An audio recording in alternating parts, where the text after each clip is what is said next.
Today, since I was off work, I invited my mother-in-law, Linda, to take a walk since the weather was nice.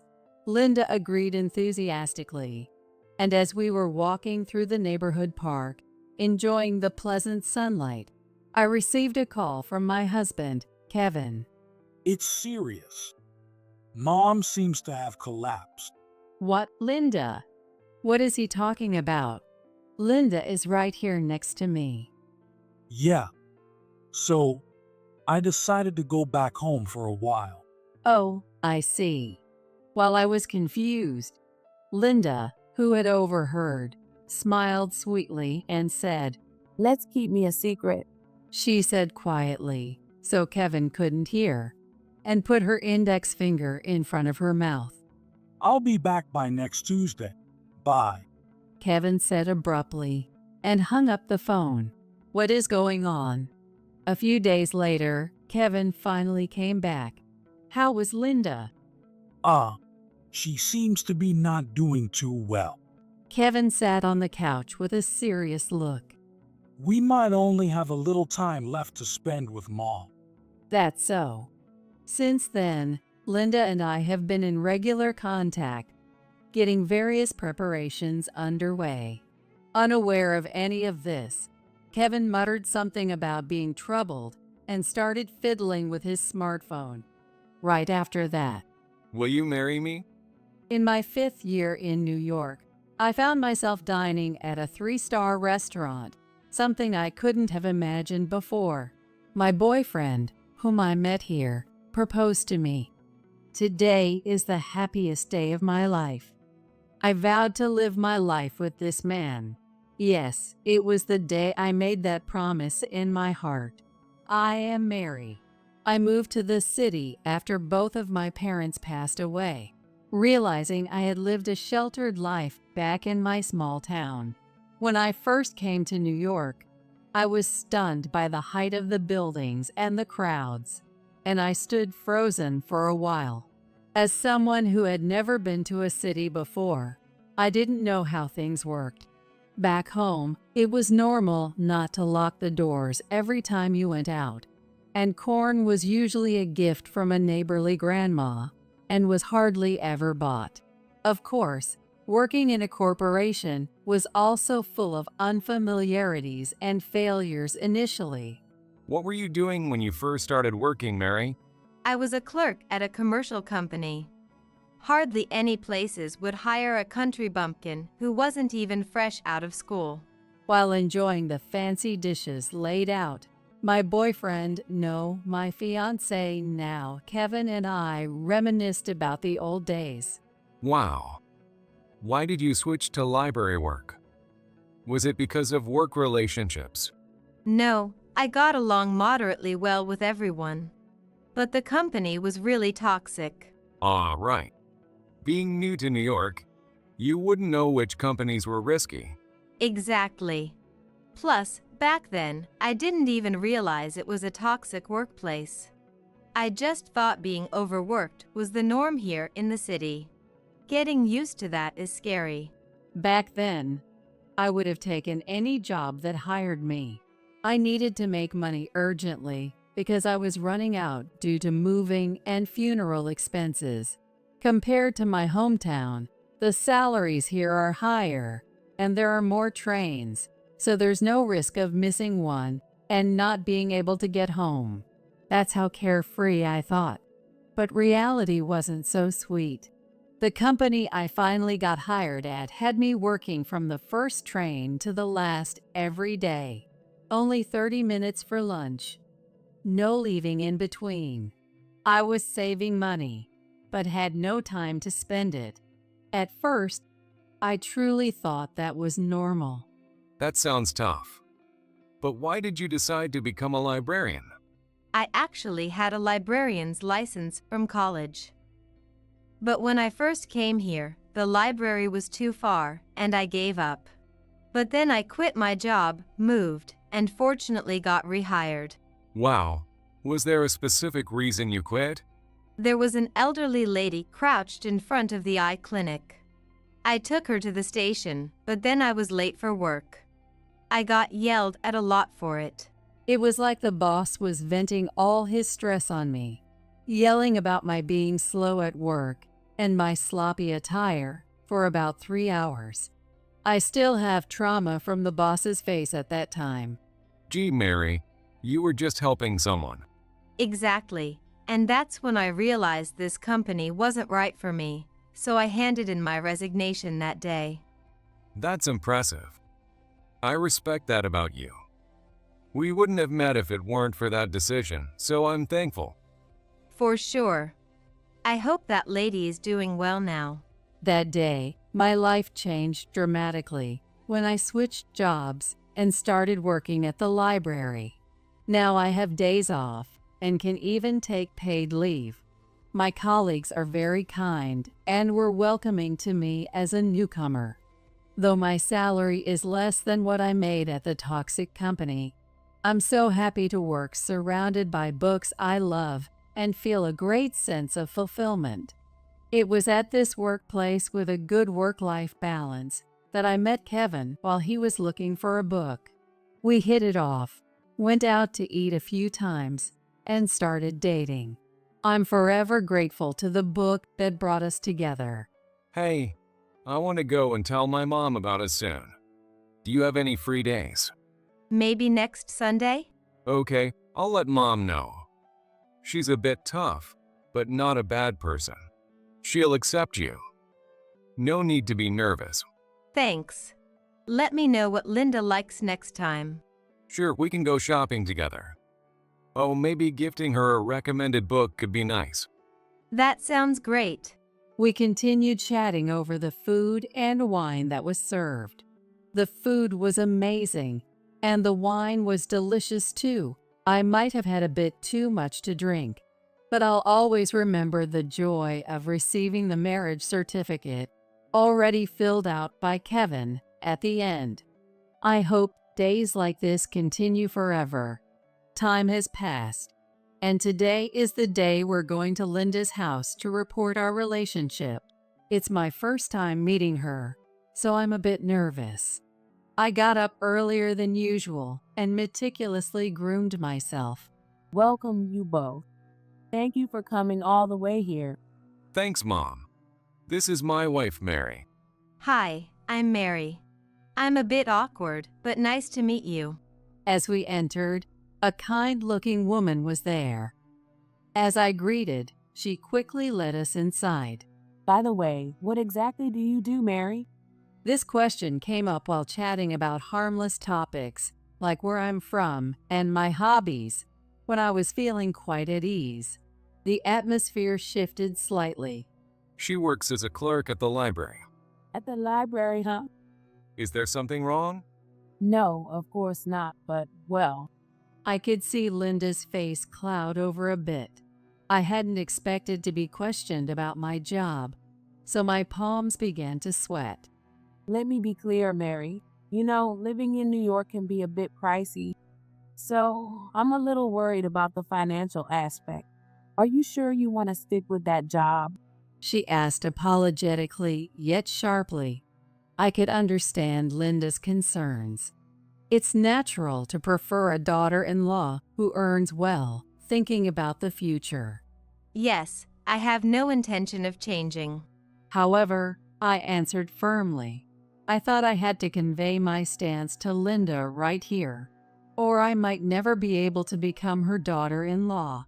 Though I was afraid, she's Kevin's mother, and I believed she would accept me. So I responded confidently. I originally worked at a toxic company, but then I switched careers to become a librarian. I believe this job allows me to bring happiness to people through books. It's the first time I've felt such a sense of fulfillment in a job. That's right, Mom. Mary and I met at the library where she works. It was the books that brought us together. I'll take care of earning money, so no worries there. Kevin supported my viewpoint and reinforced what I was saying. I work in this job with great pride. If money ever gets tight, I'm willing to take on part-time jobs or anything else. I want to continue this work that much. I spoke up boldly about my current thoughts, though in a somewhat forceful tone. Linda nodded deeply, though her face looked troubled. Well, Mary, I raised Kevin by myself after losing my husband. I can't just hand over my son easily. So, I'd like you to prove yourself little by little to show that you are a worthy person. Of course, Linda. I answered loudly with a smile. The tension that filled the room dissipated, and normal conversation began. Finally, the tension eased from my shoulders, and both Kevin and I felt a sense of relief. As we talked more, it became clear that Linda was a family-oriented and kind person. Linda's house is in the neighboring state, so she won't be living with us. But I thought about building a good relationship. 15 years later, as promised, I regularly visit Linda's house. Linda, initially a stern figure, always seemed happy when I brought books and shared her thoughts on them. Eventually, we even started holding regular coffee and book reading sessions. Of course, as a book lover, this was the perfect way to relax and get closer to Linda, a real win-win. I have to thank Kevin for suggesting offering books. Lately, though, I haven't been able to talk much with Kevin. At first, it was a happily ever after marriage, just as I had dreamed. Kevin, kind and considerate, was the ideal husband, helping me forget the loneliness of losing my parents. He would help with house chores and surprise me with bouquets on anniversaries. Every day was filled with happiness.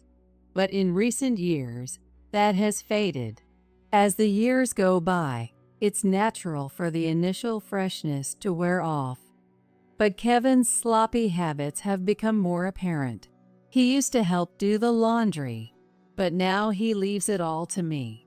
Sometimes he doesn't even put clothes in the washer or leaves socks inside out. When I point it out, he just says it's a hassle, and if I have complaints, I should do it myself. He's also stopped cleaning up after himself, and despite warnings from the doctor, he hasn't improved his diet and has started finding faults in the healthy meals I prepare. Hey, Kevin, don't you think you're being a bit cold? I sighed today, looking at the food left on his plate. I had planned the menu with his iron and calcium deficiencies in mind. He used to praise the food as delicious. Really? You come home late, and you don't eat enough. What are you trying to say? Do you think I'm some kind of servant? I asked in a lower voice. In the beginning, he said it was natural for spouses to share housework, but now he does nothing. And if I haven't made dinner some nights, he gets angry and goes out. Doing house chores while trying to appease Kevin's moods has become a significant source of stress. I'm fed up with it. I don't think that at all. Then what's with your recent attitude? I'm not just some convenient woman for you. You think I see you that way? I'm amazed. I thought I was showing love. But if it doesn't come across, fine then. Love? That's hardly. You know, it's my salary that's keeping us in this nice house. Don't complain. With that, Kevin went back to his room. I knelt down on the spot, trying to calm the rising turmoil with deep breaths. This has become a daily occurrence. Whenever I point something out, he turns it around to make it seem like I'm the one at fault. Now we no longer sleep in the same bed. Swallowing the words, "I'm suffocating," that almost escaped my throat, I started to clean up the leftover food. I wish my fatigue could just wash away with the running water. That's what I thought as I washed the dishes alone, feeling lonely. A few days later. Today is a weekday, but it's the library's day off, so I'm not working. The weather is nice, so I decided to go to Linda's house and asked her if she'd like to take a walk. Linda agreed immediately. and we were walking in the neighborhood park, enjoying the pleasant sunlight, when Kevin called. It's serious, Mary. Mom seems to have collapsed. What? Linda? What is Kevin talking about? Linda is right here next to me. Yeah. So, I've decided to go back home for a while to see how things are. Oh, I see. While I was confused, Linda, who had overheard, smiled sweetly and said, Let's keep me a secret. making sure he couldn't hear her over the phone while she put her index finger to her lips. The atmosphere changed suddenly, and I almost let out a laugh. Yeah. Oh, but Mary, you have work too, right? Don't worry, calling might stress Mom out, so you don't need to. I see. But you have work too, right, Kevin? It's a family emergency.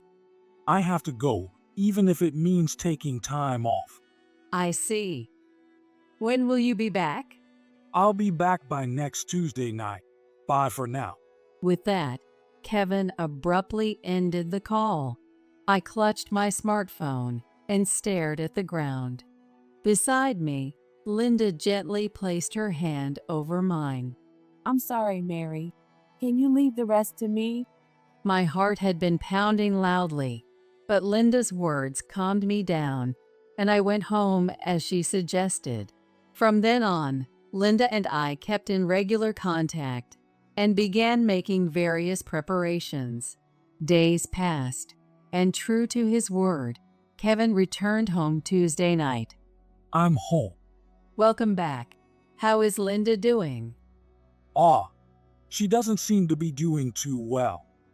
I might have to go back to check on her sometimes. So, I might not be able to come home on some days. Really? Really? Kevin sat on the sofa and said this with a serious look. I responded with an exaggeratedly surprised voice and expression. Maybe we only have a little time left to spend with Mom, and I want to make the most of it. Do you understand? Of course. Actually, I'll go too. No, it should just be the two of us. It's our last time as parent and child. Besides, Mary, you didn't make a great first impression on Mom. That is. My voice trembled. Kevin muttered something troubled as he picked up his smartphone. Seeing this, I couldn't hold back anymore and burst out laughing while clutching my stomach. Hey, Kevin, you're the best. What? What's wrong with you, Mary? Laughing when someone's parent is critically ill. What kind of nerve do you have? Kevin threw his smartphone aside, stood up, and approached me angrily. I stopped him with my hand and then opened the door leading to the next room. Who exactly is critically ill? What? Mom, why are you? It was Linda herself who appeared. Seeing her, Kevin completely lost his composure, his face turning paler and paler. In contrast, Linda, with a fierce expression, confronted Kevin. What have you been doing all this week? What do you mean? As you can see, I'm fine. What have you been up to? Kevin, avoiding Linda's gaze, stumbled over his words. Of course, he couldn't lie anymore with the very healthy Linda right in front of him. Hey, Mary, did you call Mom? I told you not to because it might stress her out. Kevin, now speechless, unbelievably turned his anger towards me. However, I wasn't scared at all since I was clearly in a better position. Look, Kevin, when you called, I was out walking with Linda. I showed Kevin the chat history between Linda and me. It clearly showed our conversation about how I invited her for a walk on my day off from the library and her cheerful agreement. So, it was clear from the beginning that you were lying, Kevin. But why? You two weren't that close, right? At first, you even complained about Mary's low salary. That was only at the beginning. The mean things were just to test Mary. What? Even after I said those things, Mary kept bringing me recommended books and inviting me out. It's a big difference from you, who never comes back. Linda said in an exasperated tone, while Kevin kept pressing. I didn't know that. And why didn't Mary tell me? I did tell you at first, but lately, you haven't been trying to talk to me. Of course, there was never an intention to hide anything, but Kevin not listening turned out to be his downfall. If he had known about my connection with Linda, maybe none of this would have happened. Kevin hung his head in frustration. His smartphone vibrated, but he was too exhausted to care. Remember when I said I helped an old lady in front of the eye clinic when I was working at that toxic company? That was what prompted me to change jobs. I remember, maybe. That was me. Wow, it's a small world, isn't it? Yes, this was the biggest event that made me and Linda close. While we were having a coffee party, I mentioned this story as a past memory, and suddenly Linda exclaimed loudly, That was me. with eyes wide in surprise. Linda had been suffering from a complex eye condition at the time and had come to the city for surgery. However, she got lost after the surgery and was in despair when someone approached her.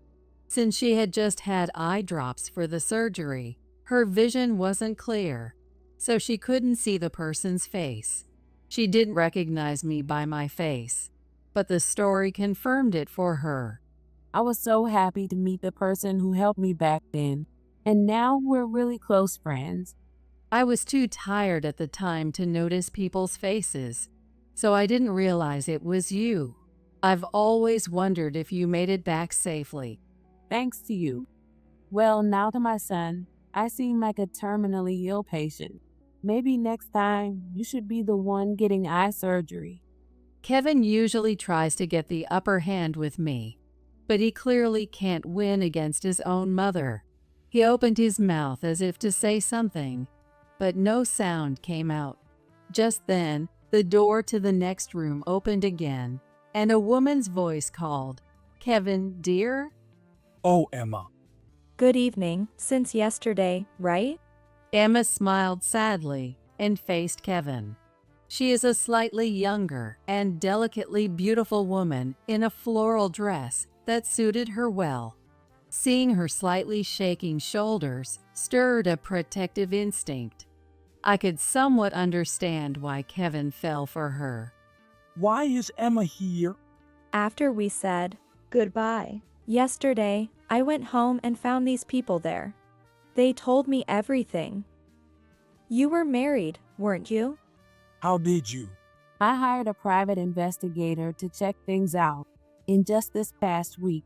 A week ago, right after hanging up from Kevin's call, Linda sent me home and went straight to a private investigator.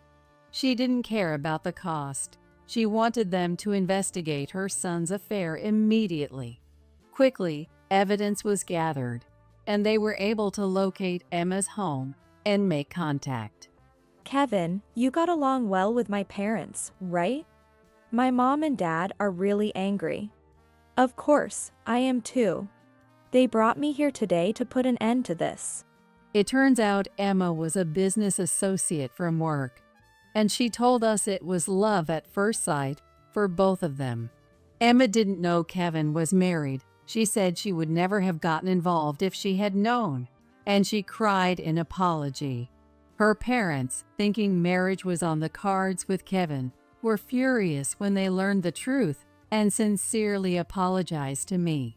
While it pained me to see Emma, and even her parents, who were innocent, apologizing deeply, my anger towards Kevin grew even more. That's why I apologized to all three of them too and suggested we meet here today. So, Kevin's affair is out in the open. I'll give you the lawyer's contact later. You can go through them from now on. You think you can live without me? With the cost of living these days, you can't make it on your salary alone, can you? Kevin glared at me, almost in a fit of rage. I stiffened slightly. but Linda stepped forward to intervene. Actually, I've started doing this. She said, showing Kevin a screen on her smartphone. What's this? I recently started investing in real estate, and it's really paying off. That's why the investigator's fee didn't hurt at all. Linda showed him a graph of her investment rates. Having studied a bit herself, Linda's investment had been a great success. Of course, I helped too, using the knowledge I gained from university and my beloved books. By now, we're probably earning more than Kevin's salary. So don't worry about the money on this end. You should be more concerned about the alimony you're going to be paying soon, since you're about to live a poor life. What? Alimony? You're joking, right? No, you had an affair. It's only natural. I'll be collecting for both myself and Emma. Kevin, struggling to find words, suddenly smirked as if he had thought of something clever and pointed at me triumphantly. Oh, too bad, Mary. I have Mom's inheritance. Fine, I'll pay the alimony. But I'll be back to my usual life soon. Oh my, how did my son turn out to be so foolish?